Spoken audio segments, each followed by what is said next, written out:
I'm not going to bury the lead here. I think that of all the genres of photography, the one that has the most potential to be exploitative is street photography.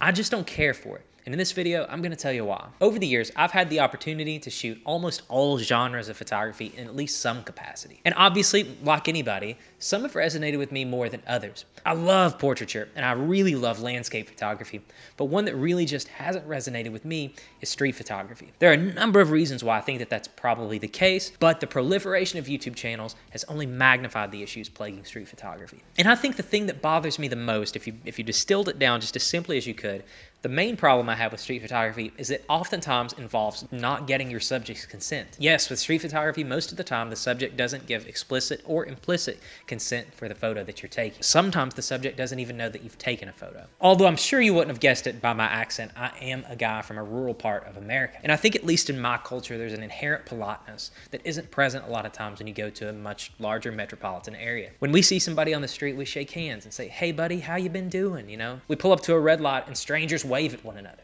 And I think one of the main reasons that I have a distaste for street photography is that politeness, that inherent politeness that seems to permeate my culture. But walking up to a stranger in my part of the world and cramming a camera in their face just doesn't feel right. And maybe that critique is unique to just me. But there are other situations where it's almost never advisable to take photographs. For example, taking pictures of homeless people. I can't tell you how many photos we see on Instagram and in other places where photographers have taken pictures of homeless people. "Well, I'm just really highlighting the problem with homelessness in my city." Trust me, buddy, we all know that your city has a problem with homelessness. Your city planners designed furniture and architecture and all these different things just so the homeless people can't have a place to stay. Everybody knows it's a thing. You're not highlighting anything.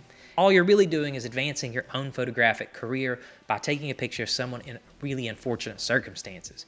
And that's exploitation. And it's not cool. And you might argue that photojournalism falls into that same category. But you got to look at photojournalism and street photography completely separately. Their motivations are very different. So take a look at photojournalism. For example, photojournalism, person taking the photos usually works for a news service, and these images are not typically taken for any artistic purpose. They're usually taken to highlight a problem that society's facing. Whereas if we contrast that with street photography, the photographer is trying to achieve some sort of artistic objective with the photos in one way or the other. And the photographer will put those images out either in a photo book or in some sort of online digital medium. And the goal with these pictures is to get some sort of notoriety and help advance the photographer's career. And no greater societal interest is served. And thinking a little bit about street photographers who do things the right way, you won't find telephoto lenses or long lenses at all. It's typically with something 28 millimeters, 35 millimeters, relatively wide angle, which puts the photographer in a really close proximity. And the photographer and the subject being so close is really important for street photography because that's where the dialogue can happen. That's where the photographer may be able to get consent, or the photographer can read the cues, the facial expressions, the different things, and that may give him some sort of idea of how comfortable the subject is with the photo being taken. An opportunity for the photographer to put the subject at ease and maybe even abort taking the picture altogether if things aren't right. These shorter focal lengths, 28 millimeter, 35 millimeter lenses, moderately wide angle, they allow the photographer to be in the space with the subject and perhaps empathize and humanize the subject. And it will make their street photography much less exploitative. And you contrast that with a photographer who's standing half a block away with a 70 to 200 millimeter lens, taking creep shots. Like, that's not the appropriate way to do street photography. And let's talk about the photographers who are making YouTube videos about street photography. I think that immediately puts your motivation in question. Think about why we make YouTube videos. Well, first and foremost, it is because we like photography. That's why I'm doing it. After a long week of work, I go out into my garage and it's pretty cold. It's winter in Kentucky. That's why you see me wearing these sweatshirts. I make these videos because I like it, right? First and foremost, I enjoy this. I enjoy checking in with you guys and talking about cameras and gear and sharing some of the pictures that I've taken with you guys along the way. It's a good time. I love it. But there are other reasons as well. We're a little bit cluster B, right? We have many narcissists on YouTube, or at least folks with a degree of narcissism, right? We love to hear ourselves talk. We think we're self-important, yada, yada, yada, all that stuff as well. But there is one other glaring motivation for making these kinds of videos, and it's money. It's the pecuniary interest, right? It's the ability for us to put this content out and make a couple bucks. And on my channel, it literally is just a couple bucks. But on some channels, much larger channels, the financial motivations are much higher. These photographers have lots of sponsors and advertisers, and they get a cut every time they make a video, and they click their links and all these wonderful things. And I'm preaching at myself there too, because heaven forbid I make a video and not get my $2.73. So if you're a photographer and you're making videos about street photography, there is a financial incentive for you to be doing this. And if you're walking around jamming a camera in front of random people's faces and making money off of it, that kind of makes it feel worse to me. Right? You're profiting off these images that you're taking of people who are not oftentimes giving consent. Not super cool. And for the very worst offenders, the ones who love to jump out in front of somebody and snap their picture and maybe even use a flash, right? Of course you're going to get a reaction. And it will probably be an interesting reaction. They're going to act crazy. I would act crazy. But that photo that you've taken, maybe it's interesting, but it's not genuine. The person was having a perfectly normal, ordinary day until you jumped in front of them and made them act a certain way. I think it's important to consider, what's the photographic value in that? What have you accomplished? What was the artistic merit? And I know this sort of photography has an audience. There's 84 million videos being uploaded to YouTube every day about street photography. But if we're one of those people who wants to engage in street photography, I think it's important to ask ourselves what our motivations are. What are we accomplishing? And is anybody hurt by this? And let's talk a little bit about the legality of street photography.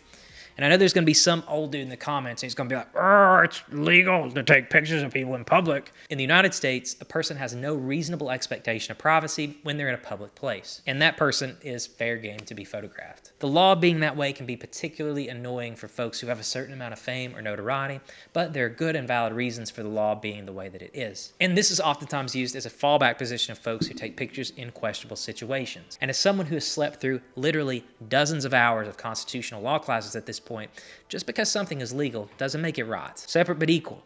Japanese internment camps in World War II, anti-miscegenation laws, and so on. You get the point. And it should be fairly obvious that there are plenty of situations where you may be legally right to take a picture of someone, but you probably shouldn't. And everyone will have their own moral guidance on what they think is an appropriate time to step in and take a picture and when they should lay out. I don't want to take pictures of people and potentially make them uncomfortable just for my art. It isn't worth it to me. But I do understand that in a genre like street photography, it's just going to happen despite the photographer's best intentions. But I think that the photographer should go out of their way to try to minimize this uncomfortableness as much as possible. And it ultimately comes down with the photographer's ability to empathize with the subject, try to diffuse the situation, and just be respectful. Don't be a dickhead. And I do think that's one of the main problems with photographers who engage in street photography, is oftentimes I feel that they lack empathy for the subject. We're photographers. We walk around with cameras all the time, with lenses all the time. I'm sitting in front of a camera right now. I have no uncomfortableness with a camera whatsoever. It doesn't bother me at all. But we must recognize as photographers that there are people out there who get anxiety just by a camera being around. Some people, it just freaks out. And maybe we don't understand that, maybe we don't agree with it, but that does exist. As photographers, we should respect our subjects' comfort and do our best to try to make them comfortable or not take the picture at all. And this extends to what we do with the image as well. How would you feel if you were in their shoes and you were being photographed, and maybe a situation where you didn't look the best, or didn't feel the best, or didn't want your picture taken that day? How would you feel if it was your grandma or grandpa or your wife or your kid that had the camera stuck in their face and the picture taken? I think all these things are important to remember before we press the button. To ignore all of this in pursuit of our own creative ambitions is selfish, and it's even worse if it's for pecuniary gain. And this gets me to my description of the difficulty with street photography.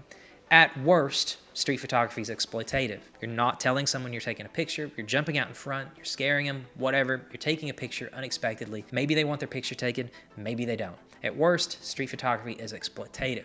But at best, street photography tends to be contrived. If you do go up and have the conversation with someone on the street and you ask them to pose for a photo, that's not really a natural street photography situation either. And I think the essence of the difficulty here is finding that balance between the contrived, planned out, fully discussed street photography image and the really uncomfortable, exploitative version of street photography. Finding some sort of balance in the middle is really tough. And of course, everyone watching this video, free to do whatever they want to do. And of course, everyone watching this video is free to do exactly what they want to do. I'm not the arbiter of photography mores. I'm just offering my 2 cents about how I feel about street photography.